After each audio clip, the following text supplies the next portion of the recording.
इनसे मिलें। ये है अरमान सिकंदर हयात, असिस्टेंट कमिश्नर। याद है ना?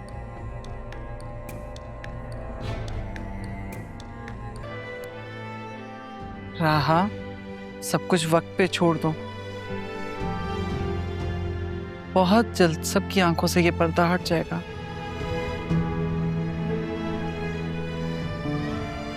मेरी आंखों पर कोई पर्दा नहीं है, मुझे सब कुछ साफ साफ नजर आ रहा है।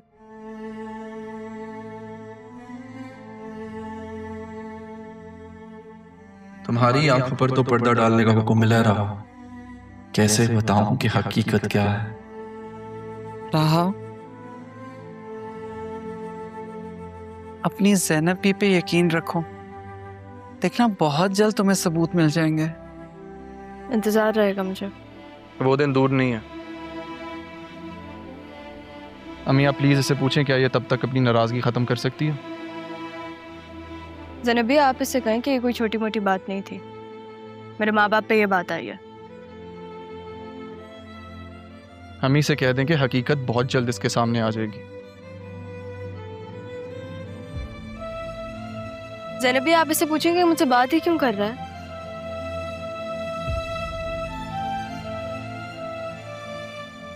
तुम दोनों आमने सामने बैठे हो ना, तो खुद एक दूसरे से ये बात क्यों नहीं पूछते?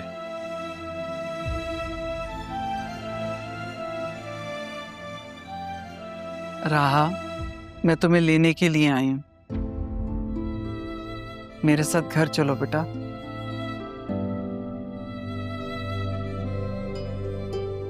ये मेरे बाप का घर है ज़ैनबी।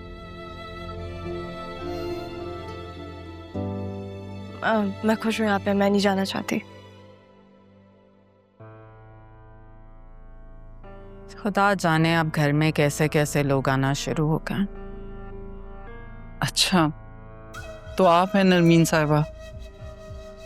जी, मैं ही नरमीन हूँ, इनकी बेगम साहिबा। नरमीन, इनसे मिलें। ये है अरमान सिकंदर हयात, असिस्टेंट कमिश्नर। याद है ना?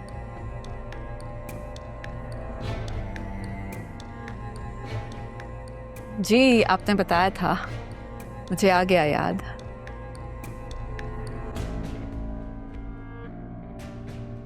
बेटा, जल्दी से चाय लेके आओ और जो हमारे बाबा चीजें लाए हैं वो भी लेके आओ जल्दी से।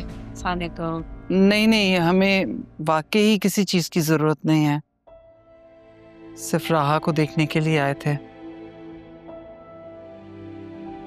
आपसे एक गुजारिश करनी है, राहा का ख्याल रखिएगा।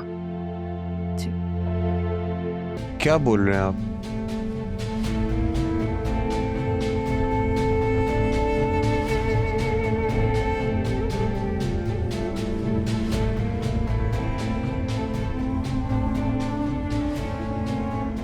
ज़रियून, कभी कभी सबूतों का बोझ उठाना बहुत मुश्किल हो जाता है। हम दोनों ने तायाजान के बिजनेस को जहां पहुंचा दिया है, तुम अच्छी तरह जानते हो। अब जो भी नई सीईओ होगी, सारे सबूतों का बोझ उसके कमजोर कांधों पे डाल के आराम से निकल जाएंगे। डैडी, इतना आसान नहीं है। राहा कोई बतूल की तरह मासूम और सादी सी लड़की नहीं है, वो बहुत तेज है। वो सब पता लगा लेगी। तो क्या हो जाएगा? लगा ले पता। बेटा, बादशाह वही कहलाता है जो खेल में जीतता है।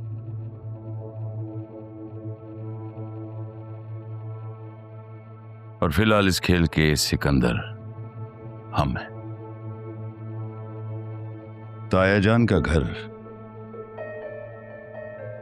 उस बेवकूफ आसिया की वजह से बैंक और 4 इन्वेस्टर्स के शिकंजे में। ये सब अदील और आसिया के दस्तखत से हुआ। अब क्या होगा? जेल होगी? कौन आएगा बचाने? तारा या राहा?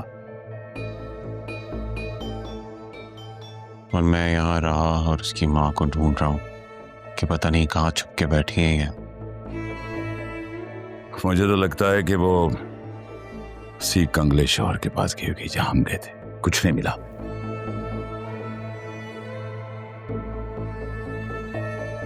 कि मैटर भी सॉल्व हो जाएगा डैड, लेकिन मुझे ये सोच सोच के बहुत टेंशन हो रही है कि जब बतूल को पता लगेगा इन सब चीजों के बारे में तो इसका दिल बहुत टूट जाएगा। जैसे मारिया को पता चली तो? डैड, मारिया ने मेरी जिंदगी अजाब की हुई थी। बतूल एक बहुत मुख्तलिफ लड़की है और बहुत अच्छी लड़की है। जैसा भी है तो मेरी बीवी ना। उसके फोन में मेरा ट्रैकर है। पता नहीं डैड, मुझे बहुत दुख हो रहा है ये सोच के कि सब कुछ जब बतूल को पता लगेगा तो उससे कितनी तकलीफ पहुंचेगी। अरे आप खड़ी क्यों हैं? तशरीफ रखें ना प्लीज। शुक्रिया। सिद्रा बेटा, जाके राहा से कहो कि उसके मेहमान आए। अब्बू मैं? हाँ, सिद्रा तुम्हारा ही नाम है ना?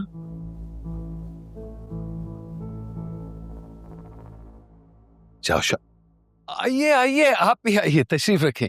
वालेकुम अस्सलाम। आए। अरे तुम अभी तक यहीं खड़ी हो? जाओ, शाबाश। और अपनी माँ से कहो कि चाय का सामान भी रखे। नहीं, किसी चीज की जरूरत नहीं है। आपके घर मेरी बेटी रहती है। माना बेटी वो आपकी है, लेकिन पाली तो मैंने भी है। कुछ हक मेरा भी बनता है। तो अपनी बेटी से मिलने के लिए खाली हाथ तो नहीं आ सकती थी मैं। आप भी बैठे ना प्लीज।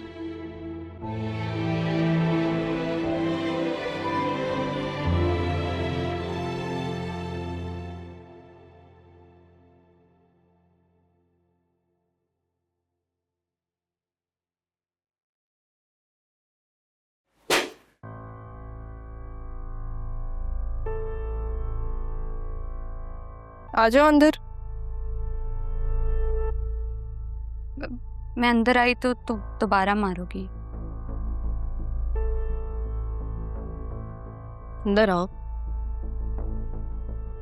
बताओ क्या काम है? भाई कोई हैंडसम लड़का आया है अपनी माँ के साथ तुम्हारे से मिलने। कौन?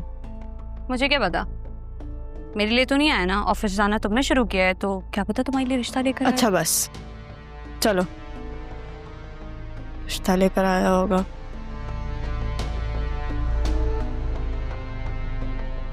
अरे आओ रहा बेटा, देखो तुमसे मिलने कौन आया है। आप लोग यहाँ बैठो। बेटा एक काम करना, सिद्रा ये सामान ले जाओ और अपनी माँ से कहो चाय लगा दे।